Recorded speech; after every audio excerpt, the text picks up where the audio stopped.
दोस्तों, जब एनवीडिया का लाइव इवेंट शुरू हुआ तो उस टाइम पे एनवीडिया के सीईओ ने काफी सारी चीजों का अनाउंसमेंट की, जैसे कि वो लोग एआई पे या तो फिर क्लाउड कंप्यूटिंग पे कैसे कैसे चीजें को कर रहे हैं, कैसे कैसे चीजें वो लोग बना रहे हैं, जैसे कि रे ट्रेसिंग, DLSS 3, फिर उसके बाद जो अलग अलग जो क्रिएटिव स्टफ है जैसे कि परफॉर्मेंस एंड रिलायबिलिटी कैसे होनी चाहिए, फास्ट ट्रैकिंग योर क्रिएटिविटी जैसे कि एनवीडिया स्टूडियो के साथ AI enhanced video and audio with Nvidia broadcast. फिर उसके बाद जब लाइव स्ट्रीमिंग होगा तो उसमें से जो एनवीडिया एनकोडर है, जो सॉफ्टवेयर है, वो कैसे काम कर सकता है, जो अलग अलग गेम डेवलपर्स वो किस किस तरीके की चीजें बना सकते हैं। तो उन सब के ऊपर काफी सारे अलग अलग चीजों के ऊपर डिस्कशन हुई और उस वीडियो के एक छोटे से पोर्शन में एनवीडिया ने अपने 3 अलग अलग ग्राफिक्स कार्ड को लॉन्च कर दिए हैं। तो अगर हम उन पे आए तो सबसे पहले लॉन्च हुआ है RTX 4090, फिर उसके बाद 4080, फिर उसके बाद 4080 के 2 वेरिएंट्स लॉन्च हुए हैं, एक 16GB वाला और एक 12GB वाला। 2 वेरिएंट्स, इस बार शायद ये पहली बार हुआ है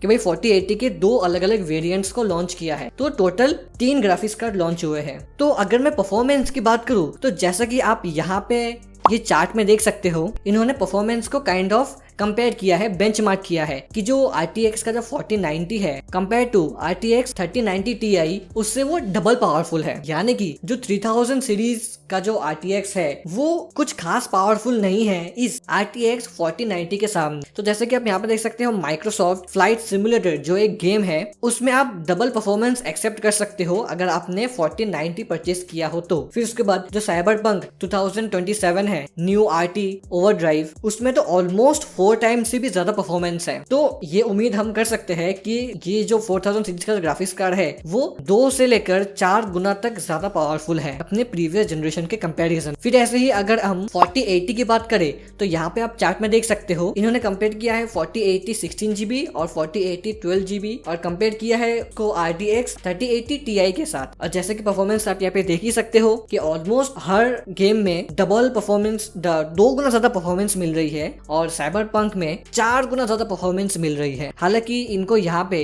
3090 Ti से कंपेयर करना चाहिए था, तब जाके एक्चुअल परफॉर्मेंस जो है हमें वो दिख पाती कि हाँ भाई ये इतना पावरफुल है या फिर जो भी जैसा भी है, बट कोई बात नहीं। फिर इसके बाद अगर मैं स्पेसिफिकेशंस की बात करूँ तो कुछ स्पेसिफिकेशंस लॉन्च हुई है, जैसे कि आप यहाँ पे देख सकते हो GeForce RTX 4090, उसमें जो CUDA कोर्स है वो है 16384, जो बूस्ट क्लॉक है वो गीगाहर्ट्ज में है जो कि है 2.52 गीगाहर्ट्ज, जो मेमोरी साइज है वो है 24GB और जो मेमोरी टाइप है वो है GDDR6X। और यही GeForce RTX 4080 16GB वाला जो वेरिएंट है उसका जो एनवीडिया CUDA कोर है वो है 9728, जो बूस्ट क्लॉक है वो है 2.51 गीगाहर्ट्ज, जो मेमोरी साइज है वो है 16GB और जो मेमोरी टाइप है वो है GDDR6X। फिर उसके बाद RTX 4080 12GB वाला वेरिएंट, उसमें जो CUDA कोर्स है वो है 7680, बूस्ट क्लॉक इसमें सबसे ज्यादा है जो कि है 2.61 गीगाहर्ट्ज, मेमोरी साइज है 12GB और मेमोरी टाइप है GDDR6X। ठीक है, तो ये सब चीजें तो हो गई।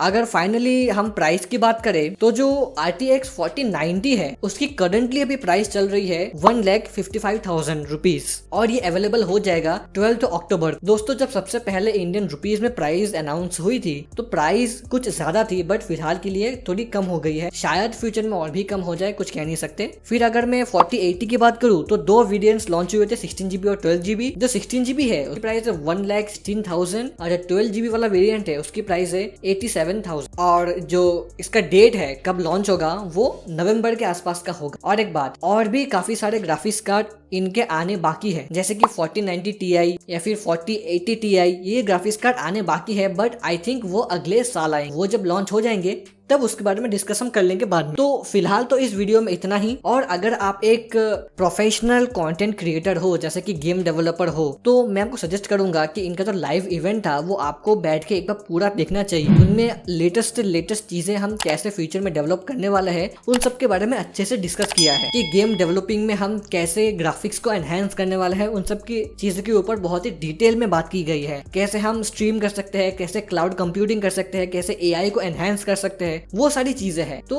अगर आप एक क्रिएटर हो तो आपको एक बार जाके देखना चाहिए। फ्रेंड्स, इस वीडियो में इतना ही, मिलते हैं किसी अगले वीडियो में।